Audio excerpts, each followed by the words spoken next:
I haven't been at Velindre that long. No.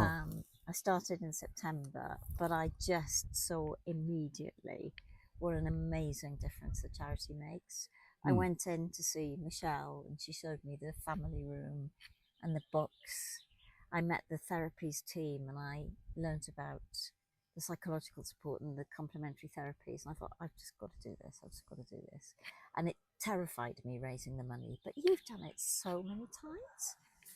Yeah, this is the 8th trek I've been on.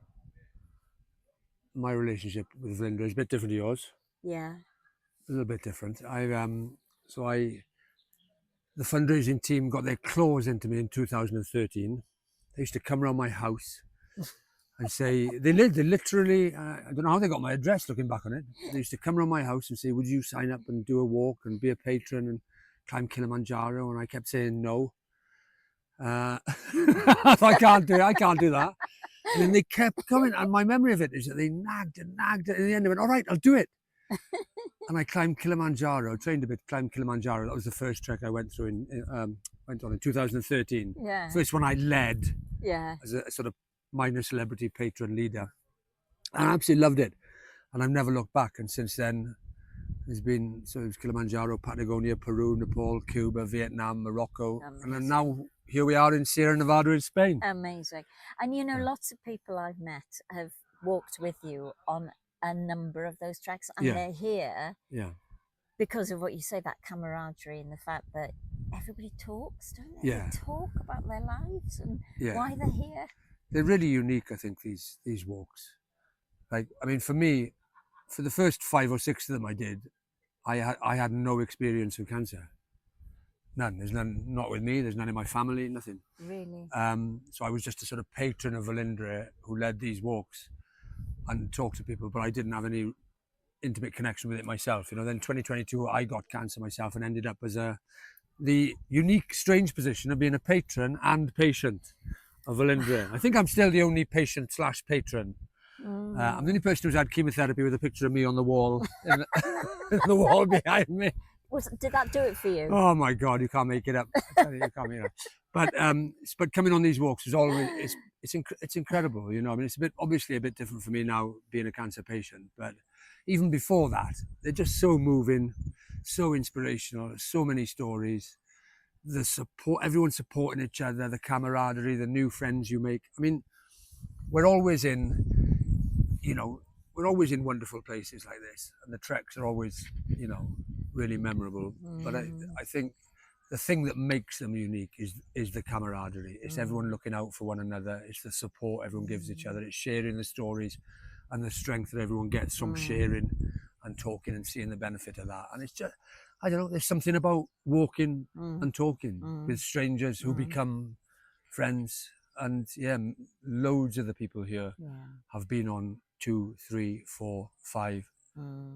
I think it might even be people who've been on all 8 with me on this trek, and it's wonderful. And there are so many, generous, beautiful souls here, really, and all kinds of different people, people. And you don't know what anybody's background is when you arrive. You're just all here because there's something that's made you want to give back. Yeah. Most people, when you dig away a little bit and chip away, get walking with people for a while, you find, cancer touches so many of us. You usually find there's something. Even when on the surface there might not seem any obvious connection, you usually find there's a relative or a neighbour, or there's somebody's lost somebody, and they've ended up doing this. There's lots of patients, ex-patients on these walks, who I guess sort of want to put something back.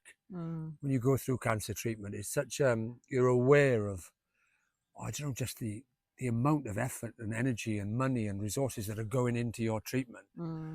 I think you do kind of want to put something. I think for a lot of people, they sort of want to put something back. I remember I was gutted when I got cancer because I thought, I've been doing these walks for 10 years. We've raised all this money and then I've got cancer. We're just going to blow it all on my treatment now. And I remember thinking, oh, for God's So I can't believe that meant you had to do some more. I mean, I've got to carry on. I'm committed now. I am committed now. I've got to keep carrying on as long as I can doing them. But I will carry on doing them for as long as I can, because a highlight of my life. They're a feature of my year. They're a absolutely massive part of my life, and I couldn't imagine not doing that. And is it different since you had your diagnosis and you've been treated? Yeah, I guess it's a bit different. It's maybe not as different as you'd think. Yeah. I think the first one back, Morocco was the first one back after treatment for me, and that was very, very emotional. Yeah. But I think now, since then, I've done Vietnam, and I've, and I'm feeling better and better and stronger and more like my old self. And so I don't know now. It's not as different as you might think. No. You know. I mean, it was interesting, I'm sharing a room with Rhian, who had cancer and was treated in Velindre, and she says it completely changed her life. And in a way, it's life affirming. Yeah. And when we were remembering Rhian, who passed away, and we have the little mementos from her, she was crying because she said, it's so unfair that some people come through and some people don't. And if you come through, it does change your life. I'm just really lucky, and I know a lot of other people are really lucky that they feel quite positive about it. I talk to cancer patients all the time, probably too much. Yeah. I talk about it non-stop. It's hard not to do it here, though. It's hard not to do it here. Honest, yeah. It's not a cancer chat here. It's not all we talk about, man. It's not all we talk about. There's lots of other conversations happening over there. But apart from my, given the platform I've got and doing a show about it and a documentary about it and stuff, I get emails all day, every day about it. I'm constantly sort of talking about it. And I think we're very lucky to have Velindre. I'm very aware of.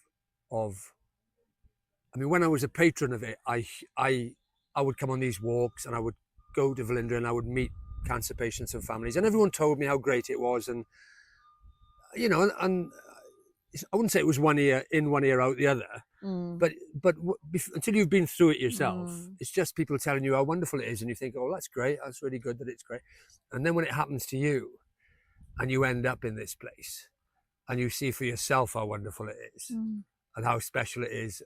I mean, I can't tell you. I don't think you can really relay it to somebody how special Velindre is. And I'm welling up a bit now. And there's lots of them around the country. We're not the only ones. There's lots of great places to be treated. But Velindre is so. I'm welling up. This is 4 years. 4 years later. It's just because it's just so wonderful. It's just it's such a wonderful place, and I hear so often about how they look after not just the patients, but their families and partners, and it's really like it's like a family. Really. Yeah. It's a bizarre thing to say, but it's like a little weird cancer family. And you have to wear a stupid hat to come on these treks. You speak for yourself. I'm very happy. I bought this hat in Peru on a Velindre trek in Peru. I only bought it for the day. I thought, it'll get me through the day. It was getting a bit hot that day. I hadn't prepared properly, and here we are. 9 years later, about 5 treks later, it's still going. It's your lucky hat. Yeah. It's your lucky hat. Well, I can tell you that people love what you do here. They just love it, and you're a big part of creating the community here.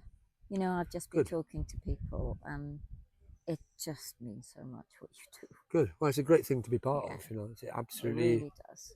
Wonderful, wonderful thing that really, really being part of this is a huge feature of my life. It's a real one of the absolute wonderful, positive things that I look forward to on my diary, and absolutely love doing. And hopefully my health will hang in there. I'll keep doing it for as long as I can. Yeah, thank you. As long as you'll have me.